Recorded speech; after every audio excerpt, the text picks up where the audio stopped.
Okay, so DSLR, megapixel, image stabilization, dust reduction, live view, sensors, facial recognition. What does all this mean? Some of your cameras have some or all of these features. And how does this matter to you? Glad you asked. The three main classifications of cameras are point and shoot, prosumer, and digital SLR. Most of you in here probably fall in the first two, a point and shoot and prosumer, and then there might be some that have a high-end DSLR, which we'll talk about. But those are the three main categories of cameras. The point and shoot have evolved and actually become very much a good camera over the last couple of years, a good camera category, and commonly known as the consumer digital camera. Represents about 90% of all digital cameras in the market. Very small, compact, lightweight, targeted a broad majority, typically very user-friendly. The image quality has drastically improved over the years. Sony would be a prosumer type of camera. They're the most popular. My sister's always had a Sony, and it's not technically its own specification, and companies like Sony have really monopolized in the prosumer. It's kind of a step up from the initial. Common term used to describe an advanced model of prosumer, similar in shape and appearance to a high-end DSLR. Typically have extended zoom of 8 to 12. Most of your beginning cameras, the first categories, have a zoom of 1 to 3, and that's about it. Typically combine user-friendly point and shoot features with more advanced manual features. And then we go to the higher end digital SLR.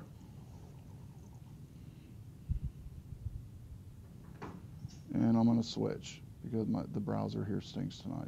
It finally comes up as soon as I say I'm going to switch. That's okay, I'm going to switch anyway. The internet's dirt slow.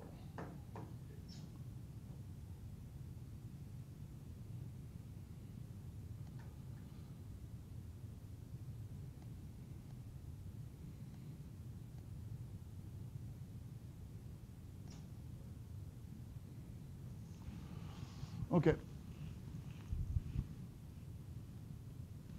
End on that one. Okay, so SLR stands for single lens reflex. Has a larger lens resulting in a greater image quality. It tends to have more manual control, whereas the other two have a lot of auto features. When the SLRs first came out, they had no auto features whatsoever. It was all manual. When I first started taking photos with film, with 35 millimeter Canon, they were all manual features. You had no auto, and you have auto everything pretty much today, which isn't bad. It's just the way we didn't used to have that. And so lacking many automatic features, some of the point and shoot, much larger and heavier, and ability to interchange lenses on this model. You can buy long lenses, short lenses, telephotic lenses, and you'll learn about all the different types of lenses you can get for the higher end. So what's the real difference of the SLR and point and shoot? It is the term we're going to talk about tonight. The first right at the get-go is megapixel. And not really megapixel, that's really the first thing people think of, because most of these cameras, all three, can have the same megapixel, and we'll talk about what that means there in just a second, but the quality is quite a bit different the higher up you go as far as the picture quality. And maybe you wondered why that is. We'll find out here in a few moments why, but the long and the short of it is image quality between the low-end prosumer all the way up to upper-end DSLR, okay? But now for what most people use cameras for today, and we talked about this last week, the point and shoot and the mid-range are fine for posting on a Facebook, Twitter, social media. If you're not going to be printing large prints, if you're going to print up to 4x6, it's good to go, which most users, that's all they print anyway. And we talked about that last week. And so when you get to the higher end, and that's why I told you not to buy the higher end, I think last week, did I not? Not to go out and buy a new one. Because you're really talking about people that actually do this for a living and make some money off of, because the equipment for these cameras can be quite pricey. Not just the camera itself, but then you talk about the lenses. Some of these lenses, a friend of mine does underwater photography, are into the thousands of dollars just for a lens, okay? And so, now granted, there are going to be some of you who are extreme hobbyists where you don't care. You go out and buy the $1,000 lens and the $1,000 camera, and that's fine. But for most of you in here, I'm guessing you're going to fit fine in the point and shoot and prosumer model the rest of your life, and you'll be fine. Seriously. And not to say that DSLRs are bad, or they're, if you can afford one, to not get one. It's just really too much for most users, because they'll never use what the camera can do, if that makes sense.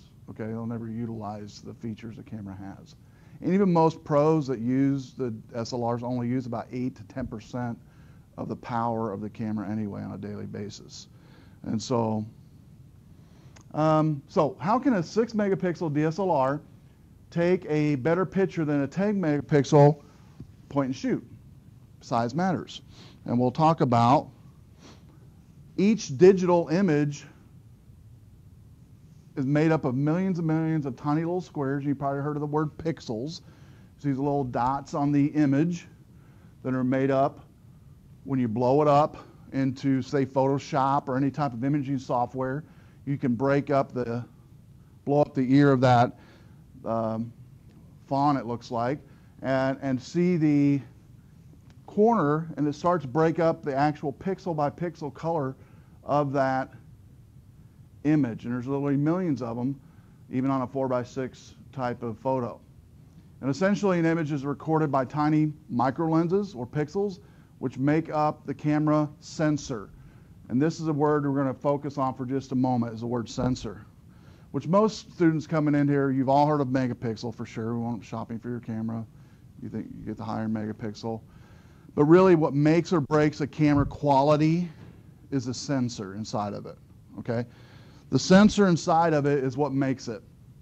So a digital sensor is essentially made up of millions of little tiny micro lenses or pixels. Pixels are analog devices which record the light and also the color data of the photo. Larger sensors will contain larger pixels, which are much better in collecting the data. So you've got your normal point and shoot compact camera, and even some of the prosumer level, which most of us have. And then you get into the SLR, and you'll notice the swatch is a lot larger, swatch per pixel, which means it can hold more color information and data information per pixel on those sensors. So when you get into, say, 35 millimeter, which I started out with, the film, you can see today we're still not there yet as far as quality of sensor, 35 millimeter quality of sensor, of film, but we're getting there. Here's a Canon EOS 10D 300D. You'll notice it's fairly higher quality than some of the other level of cameras. And so what these lines are representing is the size representing the sensor and how much information the sensor can hold. So you've got here a full frame sensor versus a kind of compact sensor. So the full frame would be like a 35 millimeter, what you see all the way around the edges. And then in the middle is what most cameras today capture. So you can see from just this representation, you're not going to be able to hold as much data and color because of the sensor. Now they have things we'll talk about, which is called digital zoom, which we'll talk about that, and you'll learn what that is. And then you have what's called physical zoom, which affects the sensor as well. So So megapixels, the term is determines the total size of the image recorded by the camera. The more megapixels does not always mean a better picture, okay? Because as we've already talked about briefly, and we'll talk more, the quality of that sensor is what causes the quality of the picture to be better and better and better. So digital image dimensions do not equal print dimensions. For example, a full quality image from an 8 megapixel camera will produce a digital image representing around a 9:14 max print standard. So you should not print to photo quality any larger than 8:10 if you have an 8 megapixel camera, which most of you have even higher than that. So your photo printers at home, though, can only print so high a resolution of those photos that you take. And so when you take your SD card to Walmart or any other print area, Walgreens or whatever, to dump your photos, they have the equipment to print those pictures on a high quality photo printer to get the megapixels out that you need. And sometimes you might have to ship them off for a couple days to have them mailed back or whatever, but you can get that higher quality. So here we have megapixel versus print. The middle number from 2 all the way to 44 would represent the megapixel. So the higher the megapixel, and then the numbers on the top and on the left represent the size of print you can print at. So this goes all the way from 2 megapixel to 44 megapixel type of camera. Most of you are kind of, stay, like I said earlier, in a 4:6 range. So you've already exceeded that with your camera, okay? I'm guessing most of your cameras are anywhere from the 10 to 30 range. Most of yours probably won't go beyond the 36 and 44 megapixel, I'm guessing, that are in here. But 10 to 30 range, I'm guessing most of your cameras fall in that range that are in here. Is that correct? 10 megapixel to 30 megapixel range? If you don't know, you'll find out. Now, movement compensation refers to the camera's ability to correct small movements by the user while they're taking a picture. So their head moves, or they bat an eye, they turn their head left or right in order to reduce the blur caused by the camera shake. It's useful for very low light or telephoto situations. Movement compensation, that word we'll find out changes in different brands. Okay, stabilization might be another word some of your cameras use, image stabilization. Sony uses that. And all of these camera companies make different words for this word right here, which is movement compensation. So whenever the person moves in your shot, it makes up for that, and you have a clear shot, and it's not blurry. So here are some different companies and the words that they use. Nikon, it's vibration reduction. Canon is image stabilization. Pentax, shake reduction. Sony, super steady shot. Okay? And so you'll notice all of them have different terminologies that they use for the movement compensation. And all of these, by the way, are patented words. So nobody else can use them. They're patented. So dust reduction is another term in cameras, regardless of what you're talking about, from point to shoot to the prosumer to the SLR. Dust is more of a problem in a DSLR due to changing lenses all the time. You have the dust can get in there because of that. Once dust gets on your sensor, it can be difficult to remove. Dust reduction is essentially a mechanism which shakes the camera sensor to free any clinging dust particles. There are special anti-static coatings on every camera that may also be used, and pretty much all the cameras today have a special coating to keep dust off the sensor.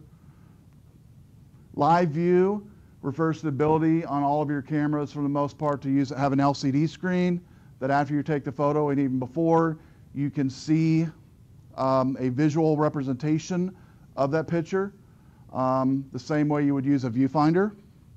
Shots can be composed even while holding it up above, away from your face. Originally, these were only in the point and shoot and the prosumer, but now DSLRs have them. So it was kind of a faux pas to have an LCD viewer on a high-end DSLR for years, but now you'll find them on all high-end DSLRs will have LCD viewers as well. Now, personally, I don't use the DSLR, the viewfinder on my DSLR because it can wear the battery down really quick. And so all of your cameras do have a viewfinder. If you can use it, do it and use it. But I know there are instances, like I mentioned earlier, you're in a concert or whatever, and you have, do one of these to see the photo that you're taking. And I've done that before too. But on a daily basis, you want to try to use that, the viewfinder as much as possible instead of the live view. Facial recognition is a newer technology in the last few years, which detects the faces. It'll actually, a lot of your cameras will put a box around the faces. So if we have 3 faces here in a shot, it'll put a little box around all 3 and maybe a green box or whatever to tell you that it's a face. And what it does is it actually focuses on the tones of that face, facial tones and lighting, more so than anything else around it when it takes the photo. Color and contrast are also automatically adjusted to create the pleasing skin tones. So getting a good shot, that's why some of you are taking the class. You want to take a better shot of your, with your camera. And while there are hundreds of factors that make a good photo, it's still a relative term. What's good to you might not be good to me. What's good to me might not be good to you, depending on your point of view and your reference. And we talked about last week how pictures emit emotions. And but there's techniques that we all can use that help us technically have a technically good photo. So for our purpose, we'll refer to a good in the sense of correct exposure for this talk. Okay, you've heard of maybe exposure before. And correct exposure is huge when it comes to a good or bad photo.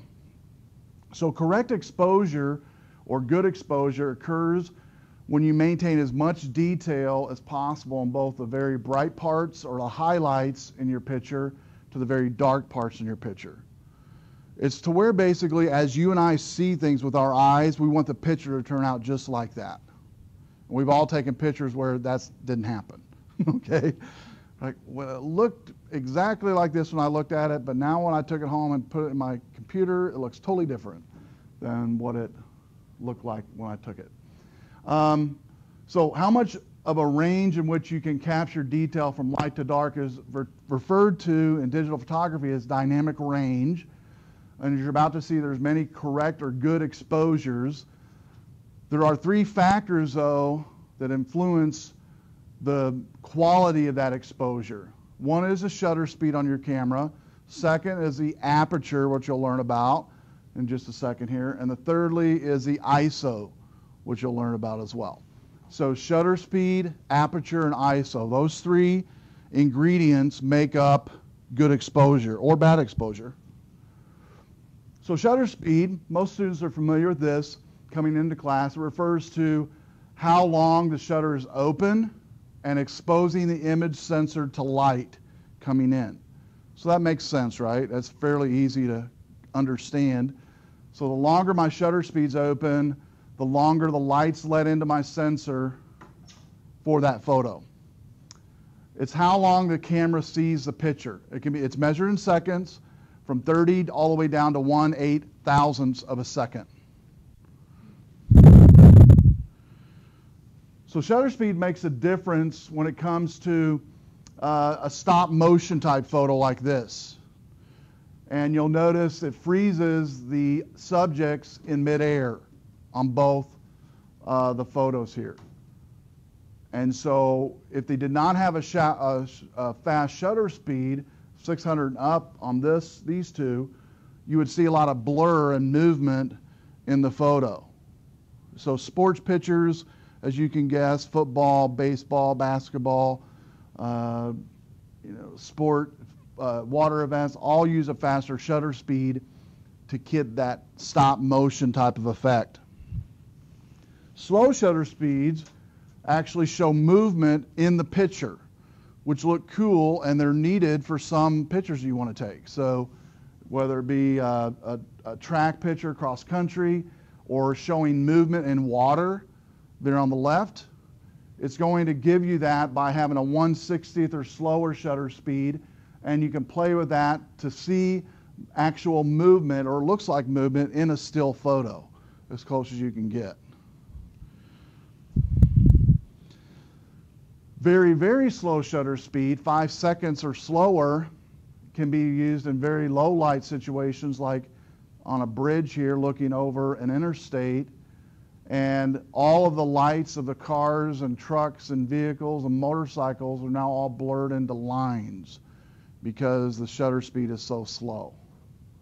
And it can create a real dramatic effect like this, kind of an artistic type of effect using a very, very slow shutter speed. Beware though, as your shutter speed decreases, your chances of getting a blurry image, as you can guess, becomes greater and greater because you're holding it with your hands. So generally when you have a slower shutter speed, you're going to have to put it on a steady tripod or some type of steady object to take the photo. Does that make sense?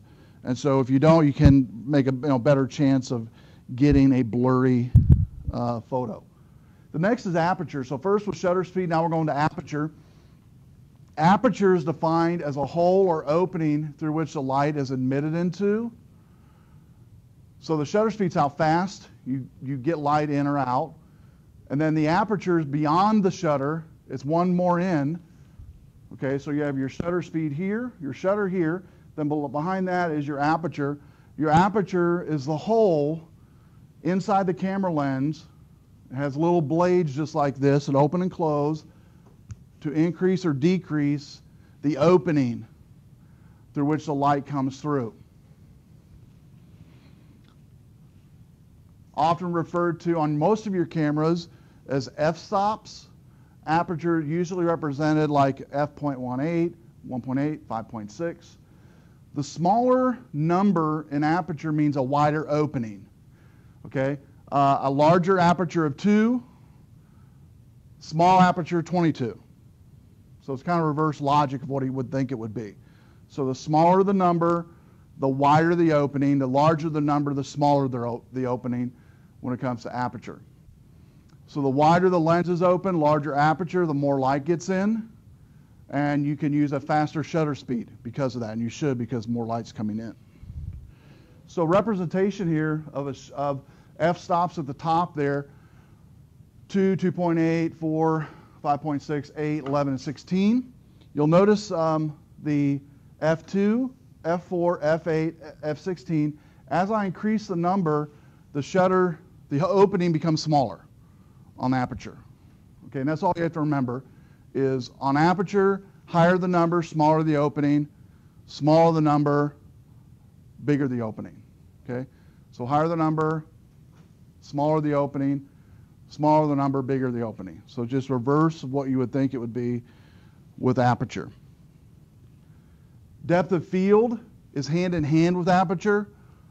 Aperture also controls what's called depth of field, which is refers to how much of your image is in focus. We've all seen images maybe of a person standing in front of a crowd, and that person is in total focus, but everyone behind them is blurred out just a little bit. And you get that effect by using aperture correctly on your camera. A wide aperture or small number will give you a very shallow depth of field and can be used to isolate a subject, as I just mentioned in the photo I just talked about. So you'd want a wider aperture, which would be a smaller number, to give that shallow depth of field to the photo. Two examples here: shallow depth of field on the left, wide depth of field on the right. So the shallow depth of field has an f2, a 2.8, and the one on the right is a 32. So if I have a 2.8 and a 32, which one of these, the left or the right, is going to give me a smaller opening? Remember, larger, smaller, large, and smaller, larger. So which one's going to have a larger opening of aperture, more light coming in. Yeah, the one on the left. It's going to have, the 2.8 is going to actually be a larger opening than the 32. 32 is going to be smaller. But notice on the shallow depth of field on the 2.8, but beyond that first ball of twine there, it's blurred out, okay? And a lot of photos that you take, you might want to have that effect, a more shallower depth of field. In order to do that, you just do a lower f-stop, a lower aperture number, okay? It's going to give you a shallower depth of field, kind of it makes you look beyond the first ball of twine, gives it a more dimensional look, a shallower depth of field does. The one on the right's more linear. It's all one flat image, right? There's no real difference between the first ball of twine and the last ball of twine in the back. It's all fairly linear and flat and kind of boring. So in my mind, in photography, the shallower depth of field type of photos really bring dimension to photos. And we'll learn this semester some ways you can bring more depth into your normal photos, okay? And one of the ways is definitely playing with the aperture mode on your camera. ISO is the third. It refers to the light sensitivity of the sensor. High ISO means the sensor will be more sensitive to light, meaning it will take less light to get the right exposure. So in this room, since it has really dim light, we would need a higher ISO to balance it out, okay? Because it needs less light. And so ISO, I always tell students, it's kind of like the way ISO works is perfect light on a spectrum, we'll say is 100% on any photo, right? We'll say 100% light, meaning it's a perfect light for that setting. We'll have 0 here. What ISO does is, when you set the ISO setting on your camera, what it's doing is, regardless where your light is in the room, we'll say your light is, say, at 40% quality. By setting the proper ISO in the room, by setting, say, it to a higher ISO number of, say, 600, it's going to take this 40 and actually make it look like, to the sensor, it's 100. It'll offset the actual bad lighting in the room to the sensor to make it look like it's good lighting. So ISO is all about light and light sensitivity, and it's similar to film speeds in 35 millimeter technology.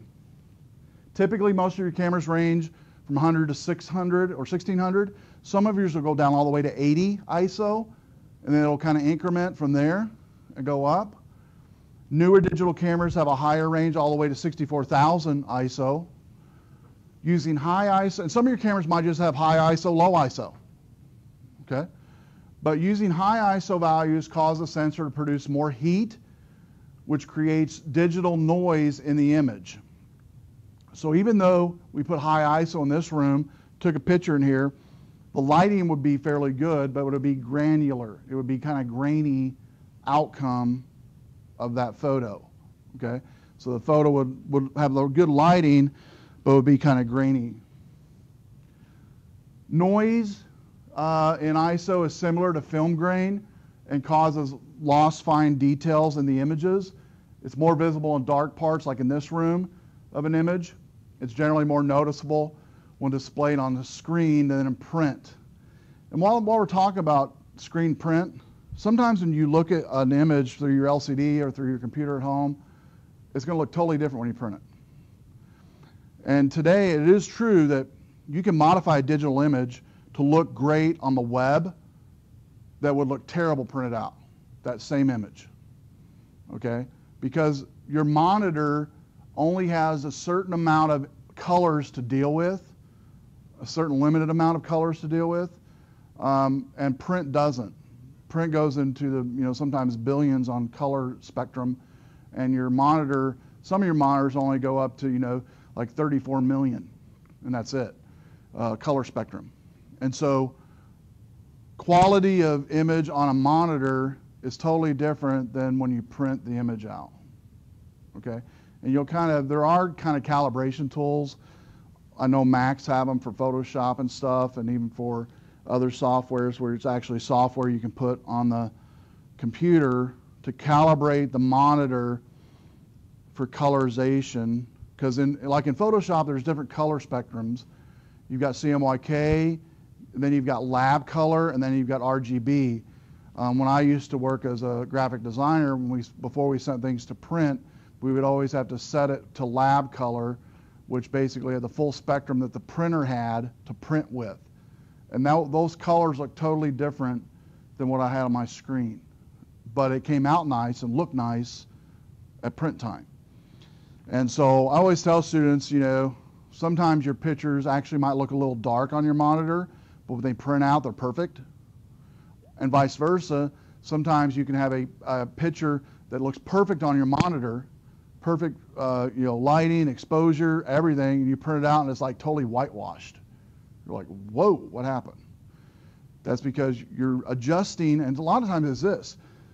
Sometimes the brightness on your monitor is turned down too much on your home computer or even at your work computer, and you're working on an image, and all it is your brightness is turned down too much on your monitor. And it's not calibrated to reality. Now, it's never going to be calibrated to reality totally, 100%, but you can, by printing out items, kind of take the printout, put it up to your monitor, and see how close you're getting. Does that make sense? And a lot of it has to do with just brightness on your monitor. Granted, you're not going to get it exact, but you can get it pretty close. And not only that, you can tell after printing from working on a computer all the time, the results of a print job from that computer, you can tell the variances and what it is it's going to look like basically after working for a while doing that. The reason most students don't know that is most of you do not do a lot of printing, transferring from the screen to a print job. It's transferring from the screen to Facebook or from the screen to wherever, and it's going to look the same on the transfer because it's web-based and it's monitor-based everywhere you go that picture is going to be viewed from. And so for the most part, it's going to look the same. So making the visible parts, the more visible in the dark parts of an image is generally more noticeable when displayed on the screen than a print. Some cameras claim to have what's called digital image stabilization. I talked about this earlier. All this means is that the camera will automatically increase the ISO in order to allow faster shutter speed. Some of your cameras have an ISO setting on your cameras, and what it's going to do is just that. On the ISO setting, it will take over the shutter speed for you and determine what speed it needs to be. Faster shutter speed will reduce the likelihood of your camera shake, but high ISO will most likely result in a grainy, pixelated type of image, okay? So you want to basically when you're looking for camera shots and photography, you want to look for kind of there's only so much your camera can do. I guess what I'm trying to say is, so you want to kind of get the best lighting possible. This lighting here is terrible. Fluorescent lighting, you'll learn this semester, is terrible lighting to take photos in. Incandescent bulbs give off kind of a bluish tint, you'll learn this semester. It's terrible to take pictures in.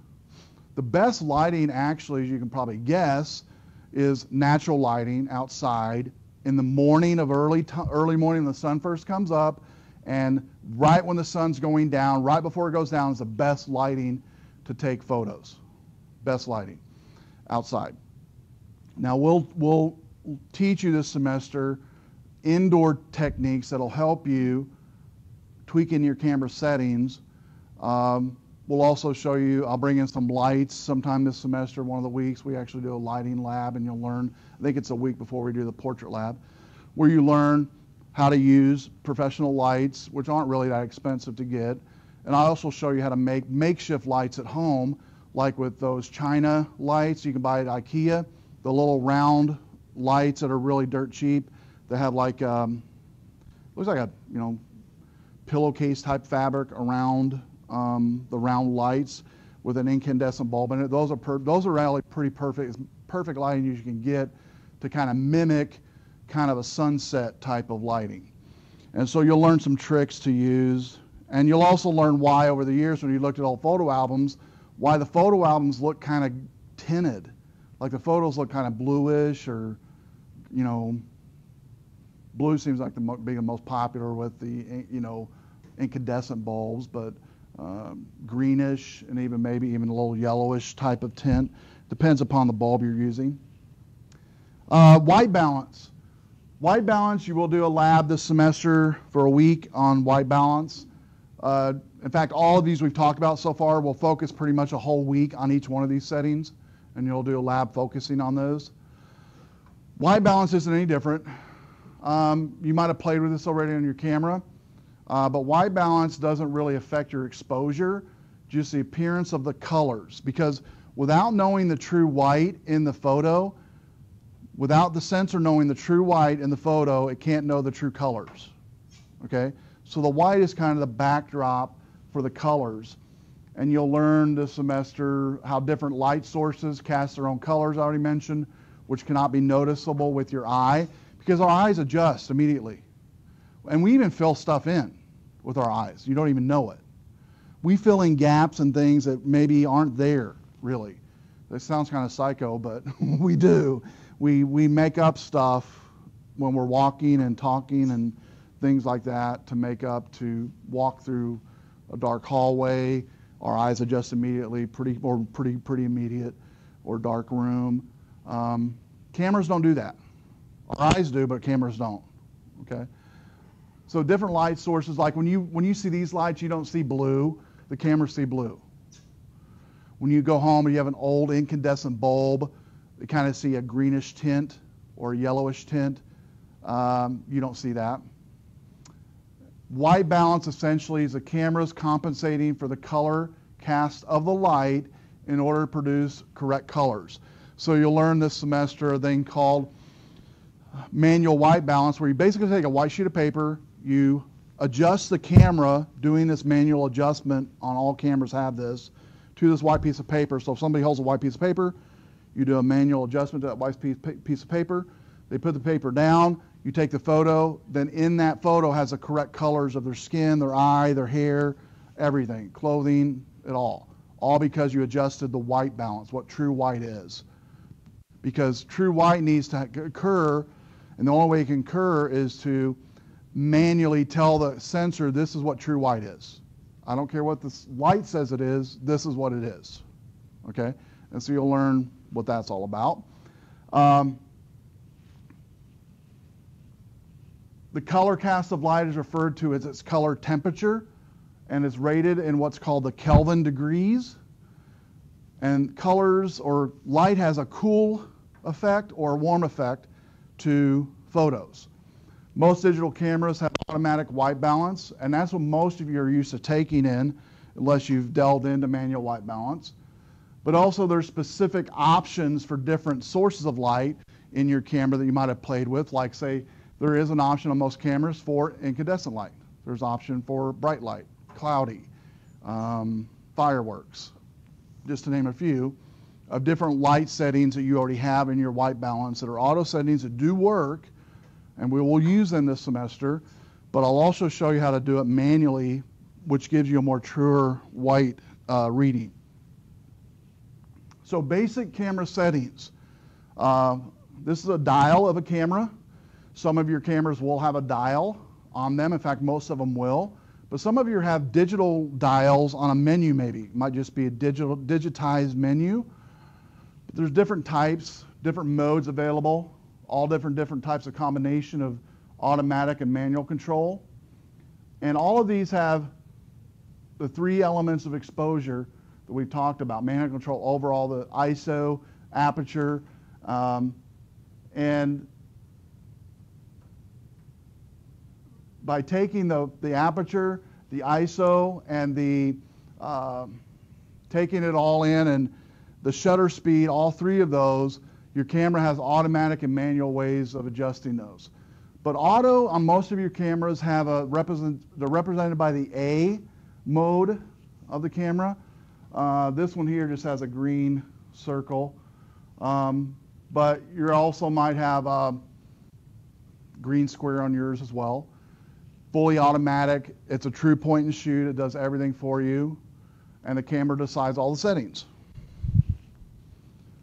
Next is AV or aperture mode, or aperture priority. Some of your cameras call aperture mode. It allows you to choose the aperture value while the camera chooses the shutter speed, and it requires to obtain a correct exposure. TV or shutter speed allows you to choose the shutter speed while the camera chooses the aperture, which produces the best exposure. M or manual gives you complete control, and you choose both the shutter speed and the aperture on the manual mode. Shutter speed and aperture on the manual mode. Scene modes, most of your cameras have these different types of scenes, are basically fully automatic modes designed specifically for a certain situation, and they typically place emphasis on one or more settings. Most digital cameras have very similar scene modes available, and we'll name a few here in the next few slides. Backlight, scene mode, eliminates dark shadows when light's coming from behind a subject or when a subject's in the shade. The built-in flash automatically fills in the shadows. Beach or snow mode, photographing beach, snow, and sunlit water scenes. Exposure and white balance are set to help prevent the scene from becoming whitewashed and looking whitewashed. Using the tripod is recommended in this mode. And most of your cameras, by the way, if you use a scene mode and it needs a tripod, it'll tell you, it'll recommend to you, keep the camera steady or use a tripod. It'll actually tell you that. And tripods are fairly inexpensive if you don't already have one.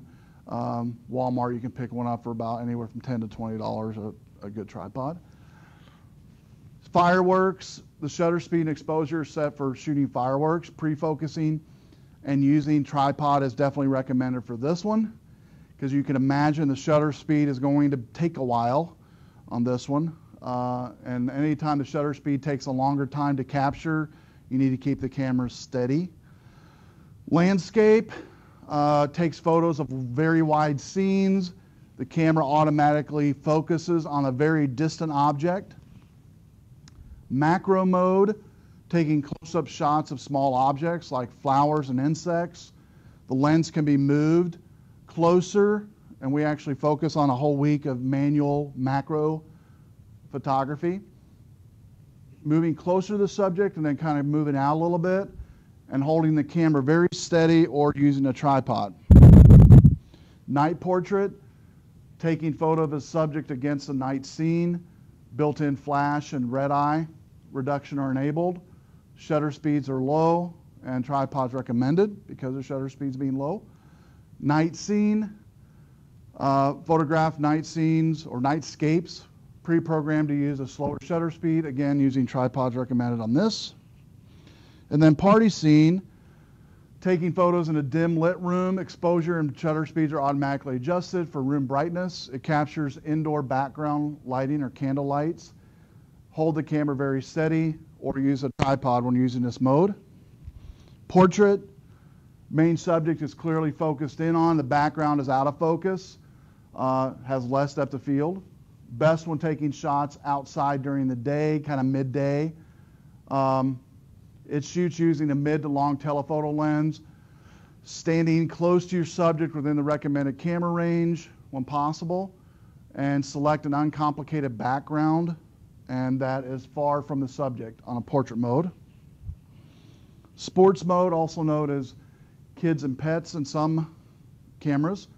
Take photos of fast-moving subjects, fast shutter speeds, as you can imagine over here, to give you that kind of stop motion effect we talked about earlier. Best when shots are taken in bright light. Pre-focusing is recommended. And you saw pre-focusing on a few slides, and we'll do it here on your take-home in just a little bit. Pre-focusing basically means pressing the shutter on your camera halfway down. Pre-focuses your camera, gets everything ready, and some of your cameras actually will not let you take a photo until you have pre-focused, okay? And what it does is, again, just focuses in on everything, make sure the light's good, make sure the exposure's good, And then it usually has a green light on some of your cameras to tell you you're ready to go. Sunset, taking photos of sunsets and sunrises, keeps the deep hues, blue hues in the scene. And then metering mode. The metering system in all of your cameras, some have more types of metering mode than others. We actually focus again a whole week on metering mode. It measures the amount of light in a frame and determines the best exposure. Many cameras have more than one metering mode, and each evaluates a scene in a different way. Essentially, by changing the metering mode, you're telling the camera to evaluate the scene in a different way. The first metering mode is the centered meter mode. Currently, the most common in most cameras are the centering weight of the meter mode. And basically what it is you have your scene through the viewfinder that you're wanting to take. And you'll actually see this on center meter mode. You'll actually have a circle show up in the middle of your LCD or your viewfinder, whichever you're using. And it's focusing in right there in the center of the photo and focusing on that for quality of exposure. But then you have other ones like exposure metering is averaged over the entire frame, and it emphasizes on this in the central area. Used generally for portrait photography, and it works great, this center metering mode. The other is matrix metering mode, where you can basically split it up. It splits it up into different zones on the viewfinder. A matrix might be like this, which we'll learn about rule of thirds here in a second. It'll basically look at the 4 quadrants of an image and meter all 4 to give a series of zones and split them up. Overall exposure is evaluated for each zone, and they're individually taken into consideration, and all the light readings are taken individually into all 4 zones before the photo is taken. And then spot metering covers only 4% of the viewfinder area. It takes a precise exposure in the very center of the frame, disregards the rest. A spot meter, it's unlike the portrait one we showed first, the center one. A spot meter is in the same place as the center, but it only focuses in the very middle. Everything else on a spot meter, when it's used, the subject is backlit or bright lit upon it, and the background's dark, for example, when there are extremes in brightness in a scene. So if you have, for instance, a person that is in a concert, okay, and they have lights all around the concert showing, on this person. If you use a spot metering mode, and here's a stage, and here they are here, and you do a spot metering on this person, it's going to basically unfocus and not meter these areas, and these lights, in fact, will not affect this person at all in a spot metering mode. Okay, so you'll get a better exposure for that person on the stage because of spot metering mode. So basically, it's precise exposure, reading only the very center of the frame and disregards everything else around it. So it's great for bright lighting settings, like a concert is a good example of where this is used. Partial metering is similar to spot metering in that it covers a larger area of viewfinder, about 13.5%. It's useful for taking portrait photos when the subject backlit. Underexposure is minimized by metering on the face. This would be like if you were to have to take a picture in direct sunlight, which I wouldn't recommend, but midday, this would be a good one. Partial metering would be good because it would basically have a little bit larger spectrum, but it would block out the bright rays of a sun around the individual or the group that you're taking. Both spot and partial metering are considered advanced settings. They give the skilled photographer more control over exposure than do matrix and center weight. Now, when we do the assignment this semester on metering, some of your cameras do not have the spot metering, they do not have the partial metering, they do not have the centered weight metering. So we don't use that in the actual take-home lab, but I do have handouts in that week that help you that do. That way you can actually play with it and use it and all that good stuff. But you'll find I don't require assignments in here that doesn't pretty much fit the low, the short point and shoot type of cameras, okay? Which a lot of you have. So I know some of you have these features on your cameras. I know you do, and I can give you resources to help you learn how to use them. But I won't have it as an assignment for you. Lastly, we're going to focus on the rule of thirds. When I was in my master's degree, one of the last things we had to do, classes we took, was on taking, this was in graphic design, it was on drawing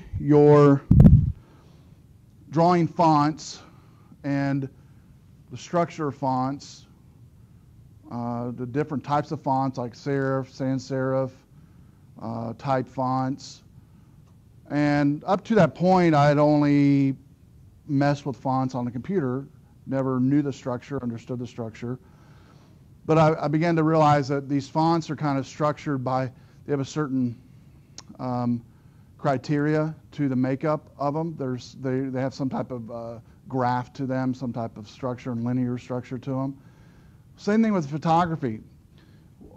Most of you, when you begin taking photos, like me, when I first just typed in stuff with graphic design, just typed in a newsletter or brought fonts in for whatever. It wasn't no big deal because I just brought them in, didn't think anything of placement or how that font looked graphically with pictures. And that class taught me that. Same thing when you begin taking photos. We all take photos. When we first start taking photos, we want to kind of center everything first, number one. Number two, put as much stuff in there as possible. Okay? That's generally how we generally all take photos. We don't like a lot of white space, and that's the other thing I learned in my master's in graphics. So you have to put white space in your technique, and whether it be photos, whether it be a portrait, a poster, whether it be a billboard. I mean, some of these billboards around, even Rockford, I was seeing one here recently. It was just totally, it was nothing on the billboard. There was no white space at all on the billboard. No blank space. It was all filled up with either words or pictures. It was just really busy. You don't want your photos to be that way. And granted, and if you've been that way up to this point, that's normal photography. That's natural tendency to take a photo and fill it up. So rule of thirds is going to help you to break it up. Imagine the frame divided into 3 equal sections, both horizontally and vertically. In fact, some of your cameras have this rule of third built in to it, or might call it grids, possibly, where it basically just breaks up the image to look kind of like a tic-tac-toe board. All right, you might have seen it on your image, like, yeah, I don't want to see that. But it's divided into thirds. So vertically and horizontally, 3 columns, 3 rows. The concept is place your subject or the element you're taking along one of these lines of third, especially on or near the intersecting points, to make the photo more naturally attractive to the viewer. So what they're saying is you want your photos, the main subject of your photos, to change from this in the center to these 4. So no longer that. That make sense? So one of the 4 quadrants, or might be this, actually instead of just the center, might actually be something like this. You don't want that either. So you want the 4, one of these 4 is the main subject. So some of you might be backing up a little bit to get that. But what it does, it makes a photo more naturally attractive. We'll see this semester what that's all about. In fact, I have a few pictures here in a second. So it's just a real crude example here. Rule of thirds, the intersecting points, 4 quadrants is what I call them. Upper right, upper left, bottom right. Simple. And so you just want to kind of keep it. So if somebody's literally in the middle of your photo after class and you're taking the mug shots, what you're going to do, I want you to force yourself to put their face in one of the 4 quadrants. Force it. You might have to move the camera. You might have to move yourself. But whatever you got to do, put their face in one of those 4 quadrants. It literally feels weird the first time you do it. It really does. But it makes a picture look better. It makes it look more appealing. It looks more, oh yeah, it's not as busy. And we'll see some examples here. So we have here rule of thirds illustrated. Nice sunset, water, a tree. And the tree is the main focus here, showing the bottom right quadrant roughly. And we'll also learn how in the horizon, you always want the horizon in the lower third or the upper third. In this case, it's in the lower third of the photo, the horizon is. But the tree is the actual focus of the photo here. It looks natural. It looks natural to show it this way. Over here on the left, the top left, it's the top left object is in the upper left quadrant closely. This one here is the upper right on the right. So you can see how it's shifting from the center to one of those 4 quadrants. It's not exact in one of the quadrants, but it's close. Okay. So again, the concept is simple. Place the subjects on one of the quadrants or near the intersecting points, or I call them quadrants. For portraits, the eyes are often positioned in one of the horizontal lines, preferably near one of the power points to make the photograph more pleasing to the eye. And so what they're saying here is you want the eyes, I'll use blue here,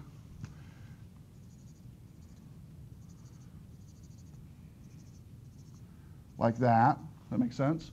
And so that's where you want your eyes to focus on, roughly in those areas. Again, you don't have to be exact.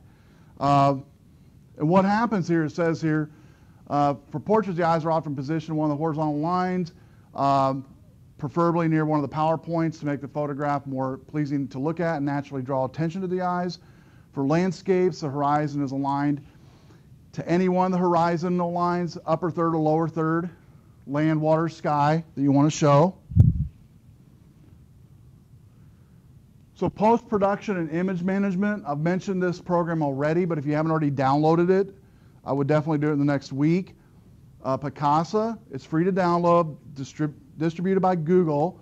It's simple, very user-friendly, and it does manage all of your images, and it will help you tremendously this semester if you don't already have. I would say even if you already have another imaging software, I would say go and download this one to play with it because we'll be talking about it a lot and using it a lot. So now go out and take some pictures. So what I want you to do is get your camera out real quick, and we're going to talk about your take-home. We're going to first of all practice and make sure you know with your camera how to get to the auto setting of your camera. So let me go ahead and just here and bring up the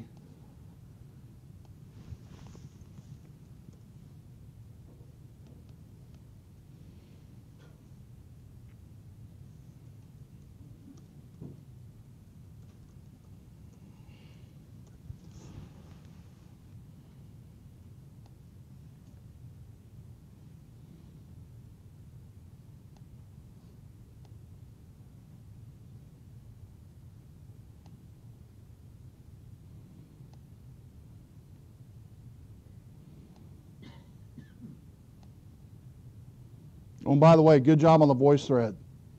I've enjoyed listening to your guys' comments. I'll get this week's posted by tomorrow. Okay, so photo of classmates. Practice at least 10 photos per person in a group. It's not going to take that long. 10 photos, you're like, whoa, 10 photos is going to take forever. You can get done in like 10 minutes. Set the camera to auto mode. You're going to press the button halfway down to focus before all the way down. You're going to have classmates choose a photo they like after the fact. I talked about this last week. And then find out their name, because you're going to, when you get home, you're going to put that photo into your computer, rename the photo of that classmate. So if you have 2 people in your group, you have Steve and Joe, Steve Johnson and Joe Smith. You're going to do johnson.jpg, smith.jpg. You're going to create a folder on your photo site week 1 and upload it and then submit it. But before we have you do that, let me show you. Was everybody able to create your Flickr page, your Flickr site? Okay, cool. Well, let me show you real quick. I'm going to log into mine very quickly to show you. I told you I'd show you a real quick tutorial on creating your sets for your Flickr site, which basically your sets are going to be made up of your week by week folder. I don't remember if I did Google or Facebook. We'll find out. I think it was Google though. I think it was Google. I'll find out.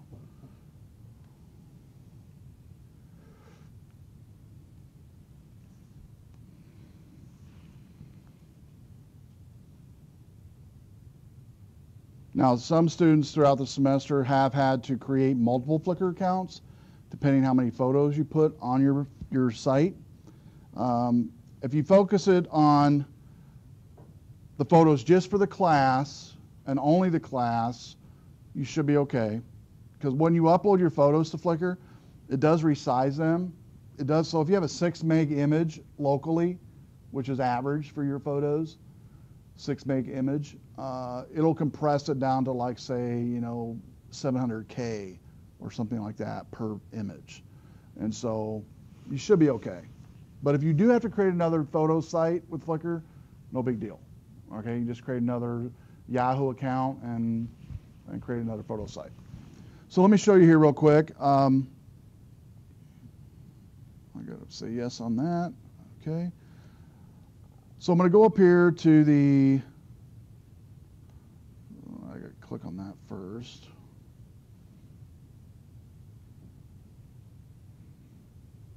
Here we go. U and then sets. U and then sets.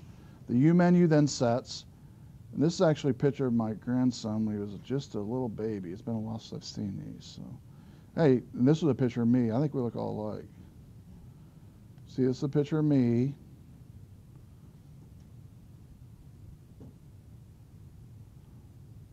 And the internet's dirt slow.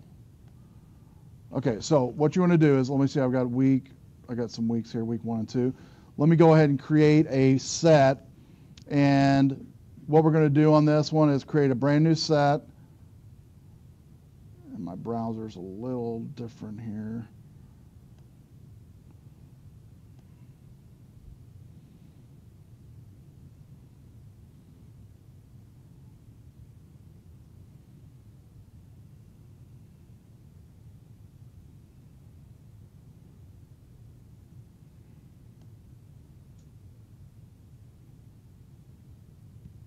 They moved it around here. So that. Get my bearings here. My browser is resized. Nope. Maybe it's organized. Yeah, I think it's organized. Yep, that's it. Organized. So let me back up. Okay, so we did U, sets. Then you want to go to organize. Once you go to organize, it's going to bring up a pictures at the bottom, I believe, of all the pictures you have. And then in order to create a set, you have to put at least one picture in the set. And so we're going to go in here and create a set. We're going to click this add to set and create new set. I'm going to rename this one because I think I already have a week 1. I'm going to do week 10. But you do have to put one photo in here to default. So if you want to, put whatever photo you want to in your sets to create all weeks, you'll for sure need weeks 1 through 13. I know, weeks 1 all the way to weeks 13 created. So once you upload an image, so the classmates photo will be the first images you upload, right? They'll be down here at the bottom once you upload them. You'll create the set, name it, put the image into the set, save it. Once you save it, now if I hit save and didn't put an image in there, it'd tell me to. So you can't do anything wrong. You can't mess it up. So there's my week 10.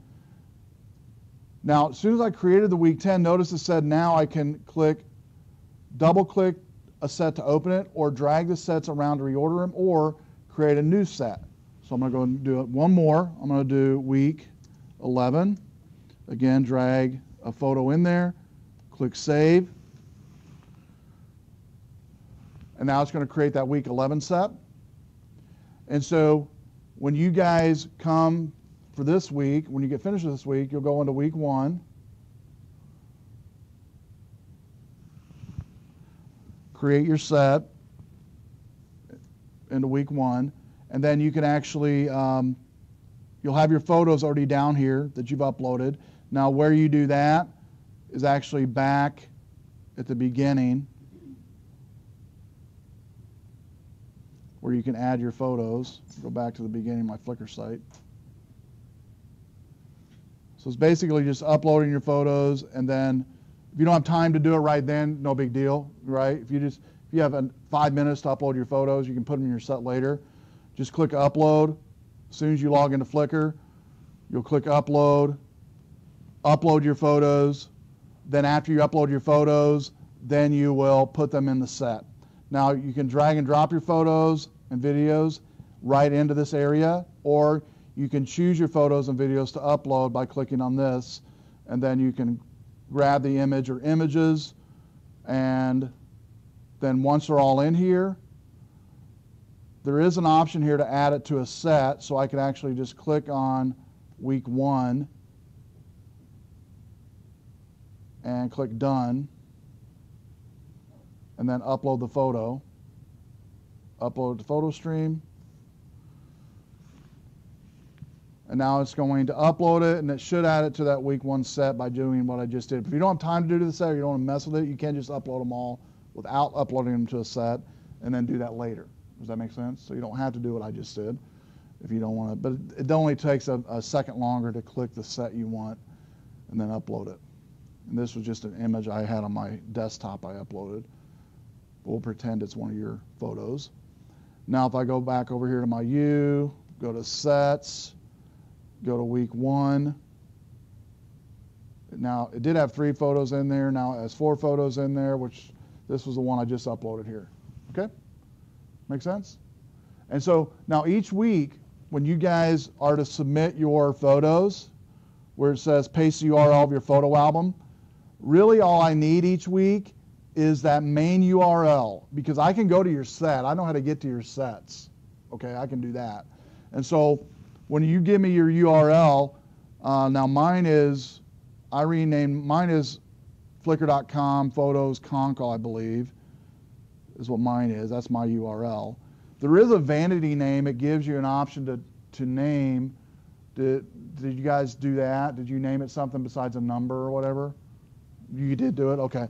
Because let me show you on that one. I think it might be on profile. I can't remember. It's been edit your profile. Might be your screen name. I think it's your screen name that determines the name. You can only do it once if I remember. Yeah. I can name this. It's Concal right now, but I couldn't rename it in this case to, well, it looks like they allow you to change it now. So let me change it to something else. Let me change it to Charlie and see if it lets me do that. I don't know. There's going to have to be another Charlie. Yeah. Let me try CB Concal. That's already taken. So let me do my dog's name, Kobe Jack. Because before, last semester, you're only allowed to do it once. It looks like they let you do it more than once now, maybe. We'll find out.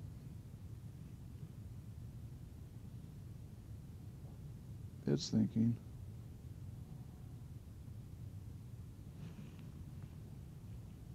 And then once that, it's probably better just to, it looks like, well, still thinking, it looks like.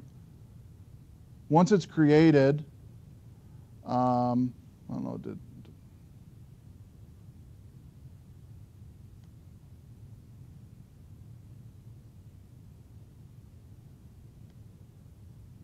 no, it didn't take it. Anyway, that's where you do it, I believe. But it has to be a unique name. Like Concal was available, so I chose that. But I believe it's in your screen name. Did anybody do that recently? Was it your screen name, do you remember? I thought that's what it was, but maybe not. I think so. You don't think it was screen name? I think they were able to just edit the address as it created it. Oh, as you create, like during the creation process, that's right, when you did it, right? Let me see here.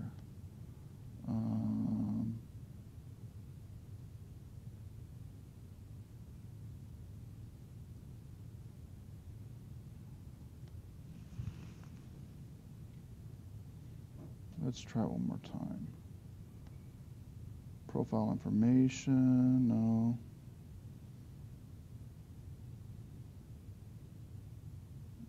Screen name. Let's try one more time, just to see. Because I think you're right. I think it's right when you create it, it gives you the option. Let me do something I know is not going to be available, or will be available. So we'll do a Conkle, and then we'll do 1967.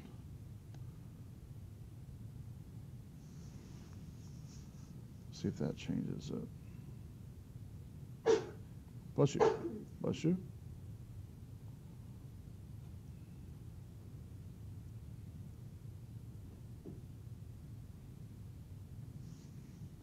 Okay, your screen name has been updated.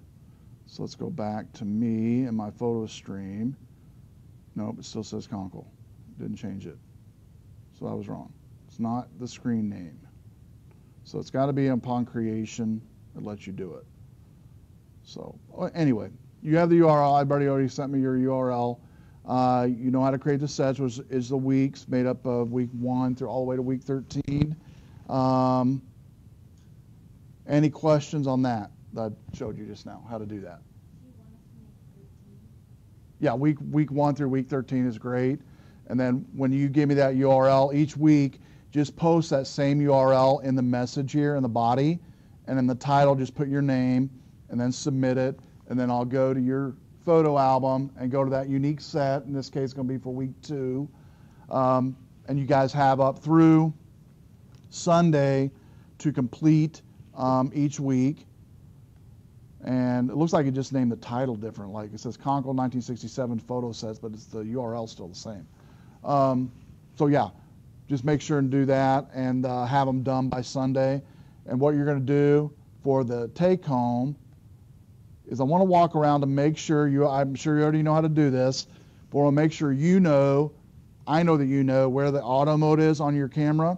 Most of your cameras will be an A on the camera, and that you know where you're going to show me the button, the focus button, or the button to take the pictures of your camera, and wherever that's on your camera, just show that you know where that's at, and you know where the auto mode is. Everything else you can do on your own. This first assignment out.